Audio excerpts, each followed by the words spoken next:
राधे राधे। जय द्वारकाधीश।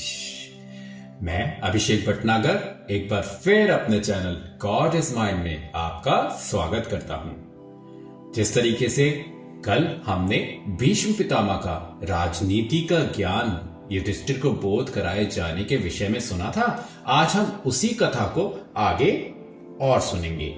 तो ये था 9वां अध्याय प्रथम स्कंद का। इसी को अब हम विस्तृत रूप से आगे पढ़ना आरंभ करेंगे। चलिए ज्यादा व्यर्थ नहीं करते हैं समय को और बात को आगे शुरू करते हैं। उमा दारु योषित की नाई सबई नचावत राम गोसाई। ये सब भीष्म पितामह कह रहे हैं। इसलिए तुम गौत्र हत्या की चिंता अपने मन से दूर करो व भगवान की इच्छा इसी तरह समझो और यज्ञ करके अपना पाप छुड़ाओ और प्रजा का पालन करना तुम्हारा धर्म है। कदाचित राज्य नहीं करोगे तो और पाप तुमको होगा। इतनी कथा सुनाकर सूत जी ने शौनकादिक ऋषिवरों से कहा कि जिस समय भीष्म पितामह यह सब ज्ञान व धर्म राजा युधिष्ठिर को समझाते थे, उस समय द्रौपदी वहां बैठी हुई भीष्म पितामह की ओर देख रही थी। और जब उन्होंने सब धर्म कहते समय यह बात भी कही कि जिस सभा में धर्म का जानने वाला मनुष्य बैठा हो और वह उस जगह दूसरा कोई अधर्म की राह कुछ पाप करने की इच्छा करे, तो धर्मात्मा मनुष्य को उचित है कि दूसरे को पाप करने से रोक दे। कदाचित वह मना करने की सामर्थ्य ना रखता हो तो वहां से उठ जाए और परमेश्वर का ध्यान करे।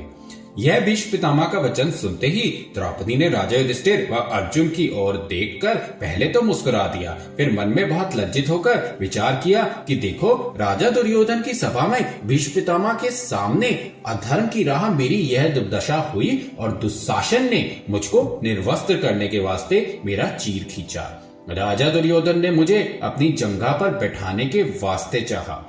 ऐसी दुर्दशा होने पर भी मेरा प्राण नहीं निकला व मैं अपना मुख लोगों को दिखलाती हूँ। ऐसे जीने से मर जाती तो उत्तम था। जब यह समझकर द्रौपदी बहुत उदास हो मन में अपने को धिक्कार देने लगी, तब भीष्म पितामह ने द्रौपदी का मुख मलिन देखते ही उसके हृदय की बात अपने ज्ञान से जानकर कहा, हे पुत्री, तुम अपने मन में कुछ सोच मत करो।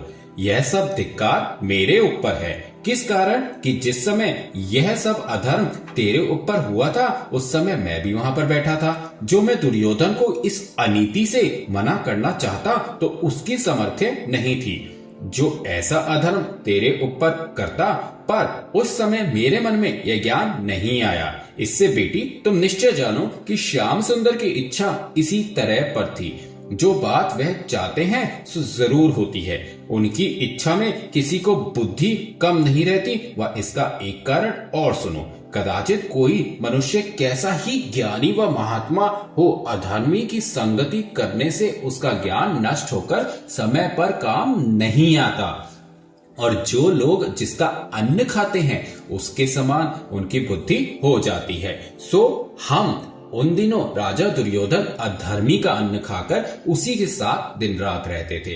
इसलिए मुझे उस समय धर्म व अधर्म का विचार नहीं हुआ। अब हमको 56 दिन दाना पानी छोड़े व बाणशैया पर पड़े हो चुके हैं। इसलिए मेरे तन में राजा दुर्योधन के अन्न का विकार व उसके संग का प्रभाव निकल गया। तब मुझे इस बात का ज्ञान हुआ। तो आप एक बात समझकर जरूर समझने की कोशिश करिएगा। जिस तरीके से भीष्म पितामह यह बात बता रहे हैं कि कुसंगति से आप अगर ये सोचें कि आपका कुछ नहीं होगा तो सबसे पहले आपका ही बिगड़ेगा। इसलिए कुसंगति नहीं करना चाहिए। और सबसे बड़ी बात जो यहाँ पे कही गई है, जो मैं विस्तार पूर्वक और बताना चाहूंगा, ये उदाहरण जो भीष्म पितामह जी ने बताया कि यदि आप किसी का अन्न किसी कुसंगति करने वाले के घर पर कुछ अन्न भी खाते हैं ना, तो जो अन्न आपने उसका खाया है, तो जब तक उसका अन्न आपके पेट से नहीं निकल जाता तो यकीन मानिएगा तब तक आपके दिमाग के अंदर भी, आपके मस्तिष्क में भी कुसंगति या कुकर्म या फिर कोई गलत कार्य करने की चेष्टा होती रहेगी। क्योंकि ये सब प्रभाव होता है किसी के यहाँ जो कि अधर्म करता है उसके यहाँ पे अन्न खाने से, क्योंकि कहते हैं अन्न जब भी कोई बनाता भी है तो उसका मन शांत होना चाहिए और उसके मन में हमेशा अच्छे विचार होने चाहिए, क्योंकि जिस तरीके से जो भी बनाने वाला अन्न को जो भी बनाता है उसके जितने सत्कर्म या फिर वो जो भी उसके विचार होते हैं वो उस अन्न में समा जाते हैं। तो ये बहुत महत्वपूर्ण बात है जो आप लोगों को ध्यान देके रखनी चाहिए। इसके अलावा भीष्म पितामह ने यहाँ पर एक उदाहरण भी दिया है जो शायद आपको समझ आ जाए, तो सुनिएगा, ध्यान से सुनिएगा।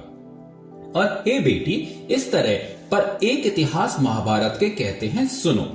पिछले युग में राजा शिवी के यहाँ एक परम हंस महात्मा बड़े ज्ञानवान रहते थे और राजा उनकी सेवा अच्छी तरह सच्ची प्रीति से करता था। उस नगर के बाहर में एक ब्राह्मण ने अपनी बेटी का गहना सुनार को बनाने के वास्ते दिया, तो उस सुनार ने सोना बदलकर पीतल का गहना बना दिया। वह उस पर सोने का मुलम्मा करके ब्राह्मण को दिया। वह ब्राह्मण ने बिना जांचे वह गहना सुनार से लेकर अपनी बेटी को पहनाया। जब वह लड़की उसे पहनकर अपने ससुराल में गई तब उसके पति ने पीतल का गहना देखकर मन में खेद माना और उसे अपने घर न रखकर ब्राह्मण के स्थान पर विदा कर दिया। वह फिर उसे अपने यहाँ नहीं बुलाया।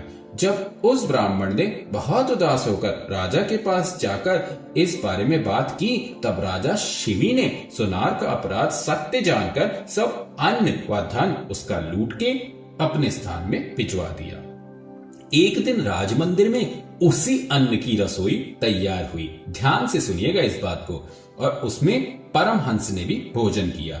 इसलिए अधर्मी सुनार का अन्न खाने से परमहंस ने ऐसा विचार किया कि कुछ वस्तु राजा की चोरी करे।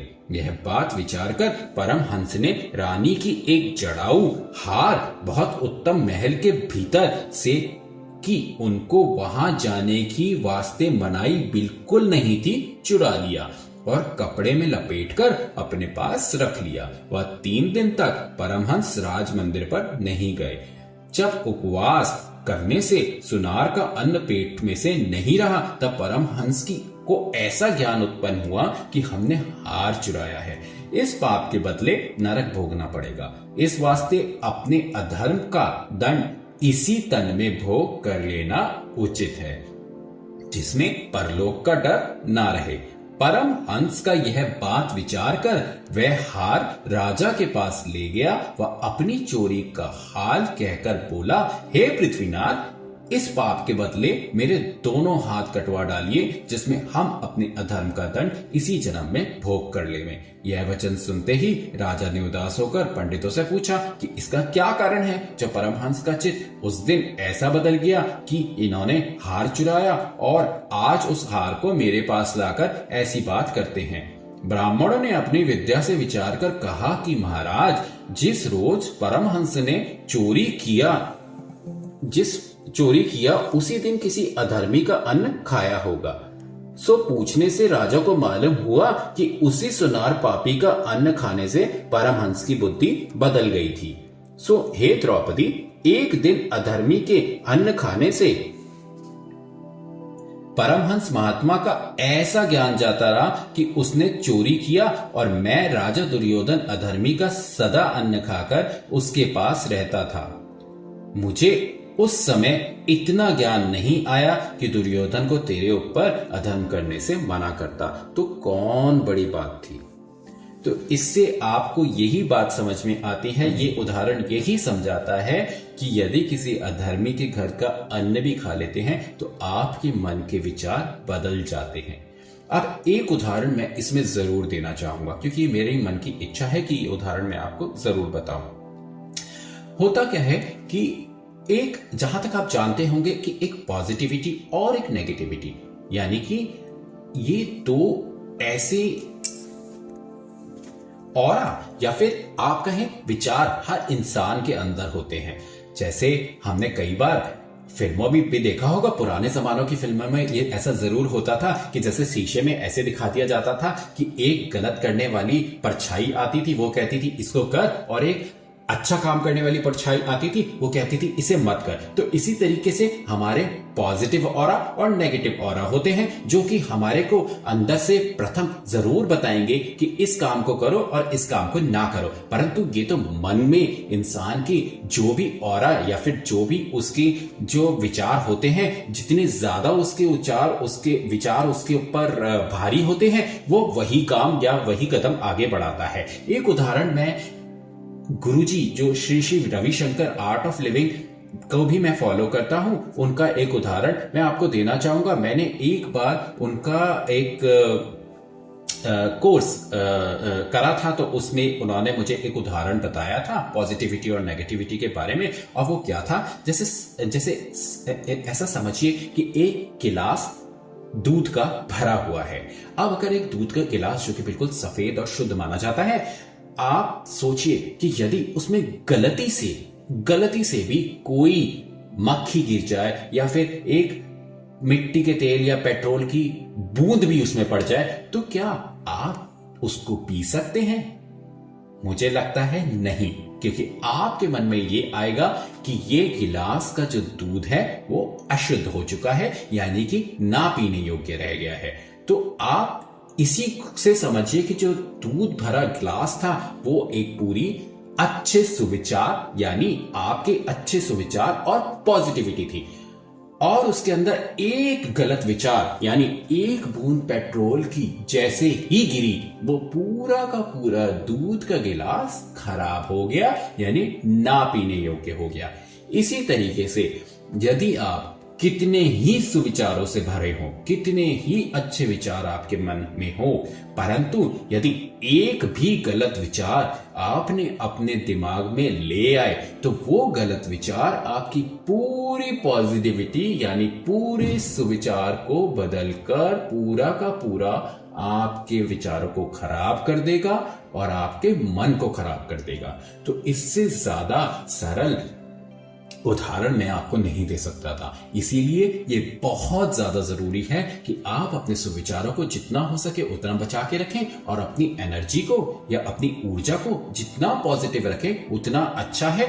और यदि कोई दुर्विचार करने वाला व्यक्ति हो, उसकी संगति को ना करे, क्योंकि समझिएगा इस बात को, अगर आपने उसका एक भी गलत विचार अपने मन में ले आए तो वो आपके सारे सुविचारों को खराब कर देगा, और आपकी पॉजिटिविटी जिस तरीके से दूध के गिलास में एक पेट्रोल की बूंद पड़ने से वो पूरी पॉजिटिविटी या पूरा दूध का गिलास खराब या ना पीने योग्य हुआ, आपके पूरे सुविचार, आपके जितने अच्छे विचार हैं वो सब गलत विचारों में बदल जाएंगे।